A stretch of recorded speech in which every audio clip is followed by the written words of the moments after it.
I'm so proud of you, Philippines Universe Michelle D.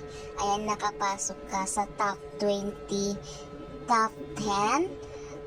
Masaya kami, ang iyong mga fans.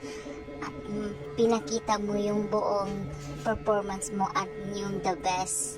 At ikaw yung panalo sa aming mga puso at kitang-kita sa buong mundo kung sino dapat yung papasok. Pero marami mang nadismaya sa resulta, pero okay lang yan. Ikaw pa rin yung panalo sa amin at kasi ikaw yung kitang-kita talaga sa mga mata namin. Pero okay lang yan, Miss D.